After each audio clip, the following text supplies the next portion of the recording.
Hi friends, ಹೇಗಿದ್ದೀರೆಲ್ಲ friends? ಇವತ್ತು ಸೋಮವಾರ, ಕಾರ್ತಿಕ್ ಸೋಮವಾರ ಅಲ್ಲ, ಎರಡನೇ ಸೋಮವಾರ. ಇವತ್ತು ಸಂಜೆ ಪೂಜೆ ಎಲ್ಲ ಮುಗಿಸಿ ಮತ್ತು ಬಾಗಿಲಿಗೆಲ್ಲ ದೀಪ ಹಚ್ಚಿ ಮತ್ತು ಇವತ್ತು ಸಂಜೆ ಊಟಕ್ಕೆ ಪೂರಿ ಮತ್ತು ಮಶ್ರೂಮ್ ಕರಿ ಮಾಡೋಣ ಅಂತ ಮಶ್ರೂಮ್ ತೊಗೊಂಡಿದ್ದೆ. ಒಂದು ಪ್ಯಾಕೆಟ್ ತೊಗೊಂಡಿದ್ದೆ. ಚೆನ್ನಾಗಿತ್ತು ಮಶ್ರೂಮು. ಅದಕ್ಕೋಸ್ಕರ ಇನ್ನು ಮಕ್ಕಳು ಅನ್ನ ಸಾಂಬಾರು ಅಂದರೆ ಇದು ಮಾಡ್ತಾರೆ. ಅದಕ್ಕೋಸ್ಕರ ಇವತ್ತು ಮಶ್ರೂಮ್ ಕರಿ ಮಾಡಿ ಪೂರಿ ಮಾಡೋಣ ಅಂತ. ಮತ್ತು ಇನ್ನು ಮನೆಯವರು ಮಶ್ರೂಮ್ ತಿನ್ನಲ್ಲ, ಅವ್ರಿಗೋಸ್ಕರ ಬೀಟ್ರೋಟ್ ಪಲ್ಯ ಮಾಡ್ತೀನಿ ಇವತ್ತು. ಅದಕ್ಕೆ ಫಸ್ಟು ಮಶ್ರೂಮೊಂದು ಕರಿ ಮಾಡೋಣ. ಫಸ್ಟು ಮಶ್ರೂಮ್ನ ತೊಗೊಂಡು ಒಂದು ಪಾತ್ರೆಗೆ ಹಾಕ್ಕೊಂಡು ಅದು ನೀಟಾಗಿ ತೊಳ್ಕೊಬೇಕು. ಅದು ಒಂದೊಂದೇ ತೊಳ್ಕೊಬೇಕು, ಅದೇನು ಒಂದೇ ಸರಿ ತೊಳೆಯೋಕ್ಕಾಗಲ್ಲ. ಒಂದೊಂದರಲ್ಲೂ ಮಣ್ಣು ಜಾಸ್ತಿ ಇರುತ್ತೆ. ಅದಕ್ಕೋಸ್ಕರ ಒಂದೊಂದೇ ನೀಟಾಗಿ ತೊಳ್ಕೊಂಡು ಅದನ್ನು ನೀಟಾಗಿ ಕಟ್ ಮಾಡಿ ಇಟ್ಕೋಬೇಕು. ಒಂದೊಂದೇ ತೊಳ್ಕೊಂಡು ಅದನ್ನು ಒಂದು 3-4 ಸರಿ ತೊಳಿಬೇಕು, ಇಲ್ಲಾಂದರೆ ಮಣ್ಣು ಹೋಗಲ್ಲ. ಅದು ಮಣ್ಣು ಥರ ಇದರೆಲ್ಲ ಇರುತ್ತಲ್ಲ, ಬ್ಲಾಕ್ ಎಲ್ಲ ಇರುತ್ತೆ. ಅದರಿಂದ ಅದು ನೀಟಾಗಿ ವಾಶ್ ಮಾಡಿ ತೊಳ್ಕೊಂಡ್ರೇ ಅದು ಚೆಂದ. ಅದಕ್ಕೋಸ್ಕರ ನೋಡಿ ಈ ಥರ ನೀಟಾಗಿ ಒಂದೊಂದೇ ನೀಟಾಗಿ ತೊಳ್ಕೊಂಡು ಅದು ನೀಟಾಗಿ ಸಣ್ಣದಾಗಿ ಕಟ್ ಮಾಡಿ ಇಟ್ಕೊಳ್ಳೋಣ. ಒಂದರಲ್ಲಿ 2 ಮಾಡಿದ್ದೀನಿ, ದಪ್ಪ ಇರುತ್ತಲ್ಲ ಅದರಲ್ಲಿ 4 ಮಾಡಿದ್ದೀನಿ. ಸಣ್ಣ ಇರೋದ್ರಲ್ಲಿ 2 ಮಾಡಿದ್ದೀನಿ. ನೋಡಿ, ಇದನ್ನ ಇನ್ನೊಂದು ಪಾತ್ರೆಗೆ ಹಾಕ್ಕೊಂಡು ಇದನ್ನೆಲ್ಲ ಕಟ್ ಮಾಡಿ ಇಟ್ಕೊಂಡಿರೋದನ್ನು ಇನ್ನೊಂದು ಪಾತ್ರೆಗೆ ಹಾಕಿಟ್ಕೊತೀನಿ. ನೋಡಿ, ಒಂದೊಂದು ದೊಡ್ಡದ್ರಲ್ಲಿ 4 ಭಾಗ ಮಾಡಿದ್ದೀನಿ, ಚಿಕ್ಕದ್ರಲ್ಲಿ 2 ಭಾಗ ಮಾಡಿದ್ದೀನಿ. ಮಶ್ರೂಮು ಟೇಸ್ಟ್ ಚೆನ್ನಾಗಿರುತ್ತೆ. ಕೆಲವರಿಗೆ ಮಶ್ರೂಮ್ ಇಷ್ಟ ಆಗುತ್ತೆ, ಕೆಲವರಿಗೆ ಇಷ್ಟ ಆಗೋಲ್ಲ. ಅದಕ್ಕೋಸ್ಕರ ಈಗ ನಾನು ಫಸ್ಟು ಒಂದು ಕುಕ್ಕರ್ಗೆ ಎಣ್ಣೆ ಹಾಕ್ಕೊಂಡಿದ್ದೀನಿ. ಅದಕ್ಕೆ ಈರುಳ್ಳಿ ಹಾಕ್ಕೊಂಡಿದ್ದೀನಿ ಮತ್ತು 1 ಸ್ಪೂನಷ್ಟು ಶುಂಠಿ ಬೆಳ್ಳುಳ್ಳಿ ಪೇಸ್ಟ್ ಹಾಕ್ಕೊಂಡಿದ್ದೀನಿ. ಅದನ್ನು ನೀಟಾಗಿ ಫ್ರೈ ಮಾಡ್ಕೊಳ್ಳೋಣ. ಈಗ ಫ್ರೈ ಆದ ತಕ್ಷಣ ಟೊಮೆಟೊ ತೊಗೊಂಡಿದ್ದೀನಿ, 2 ಟೊಮೆಟೊ ತೊಗೊಂಡಿದ್ದೀನಿ. ಅದು ಚೆನ್ನಾಗಿ ಹಚ್ಕೊಂಡಿದ್ದೀನಿ. ಅದನ್ನು ಮಿಕ್ಸ್ ಮಾಡ್ಕೊಳ್ಳೋಣ. ಮತ್ತು ನಾನು ಒಂದು ಆಲೂಗಡ್ಡೆ ತೊಗೊಂಡಿದ್ದೀನಿ, ಅದು ಸಿಪ್ಪೆ ತೆಗೆದು ಸಣ್ಣಗೆ ಕಟ್ ಮಾಡಿ ಇಟ್ಕೊಂಡಿದ್ದೀನಿ. ಟೇಸ್ಟ್ ಚೆನ್ನಾಗಿರುತ್ತೆ, ಅದಕ್ಕೋಸ್ಕರ ಆಲೂಗಡ್ಡೆ ತೊಗೊಂಡಿದ್ದು.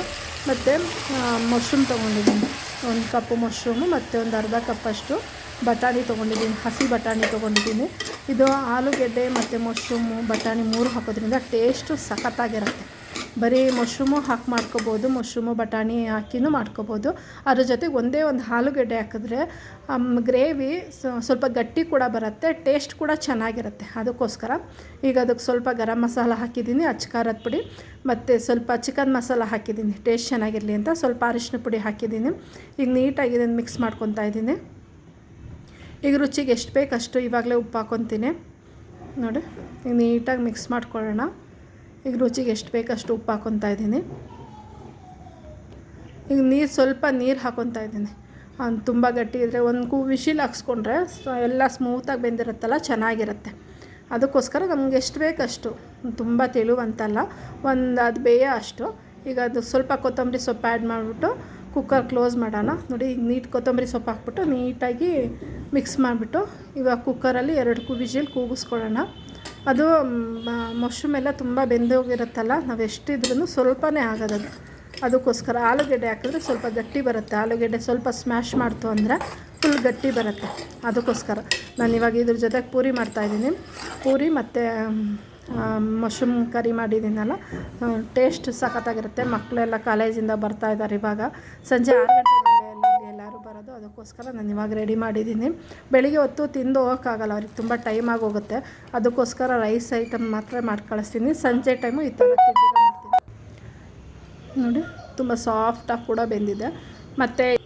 ಮತ್ತು ಬೀಟ್ರೋಟ್ ಪಲ್ಯ ಮತ್ತು ಚಪಾತಿ ಕೂಡ ಮಾಡಬೇಕು. ಅದಕ್ಕೋಸ್ಕರ ನೈಟ್ ಹೊತ್ತು ಕೆಲವ್ರು ಮನೇಲಿ ಪೂರಿ ತಿನ್ನಲ್ಲ, ಆಯಿಲ್ ಫುಡ್ಡು ಅಂತ, ಅವರಿಗೆ ಬೀಟ್ರೋಟ್ ಪಲ್ಯ ಮತ್ತು ಚಪಾತಿ ಮಾಡ್ತಾಯಿದ್ದೀನಿ. ಅದಕ್ಕೋಸ್ಕರ ಹಸಿಮೆಣ್ಸಿನ್ಕಾಯಿ, ಈರುಳ್ಳಿ ಮತ್ತು ಕ್ಯಾರೆಟು ಮತ್ತು ಬೀಟ್ರೋಟು ಎಲ್ಲ ಅದು ಹಚ್ಚಿಟ್ಕೊಂಡಿದ್ದೀನಿ. ಕ್ಯಾರೆಟು ಬೀಟ್ರೋಟು ತುರಿದಿಟ್ಕೊಂಡಿದ್ದೀನಿ, ಸಣ್ಣಗೆ ತುರಿದಿಟ್ಕೊಂಡಿದ್ದೀನಿ.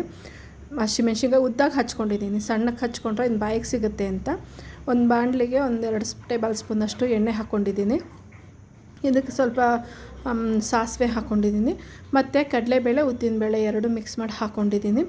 ಅದು ಟೇಸ್ಟ್ ಚೆನ್ನಾಗಿರುತ್ತೆ, ಬಾಯಿಗೆ ಸಿಗುತ್ತಲ್ಲ, ಅದರಿಂದ ಒಂಥರ ಫ್ಲೇವರ್ ಚೆನ್ನಾಗಿರುತ್ತೆ. ಅದಕ್ಕೋಸ್ಕರ ಹಾಕ್ಕೊಂಡಿದ್ದೀನಿ.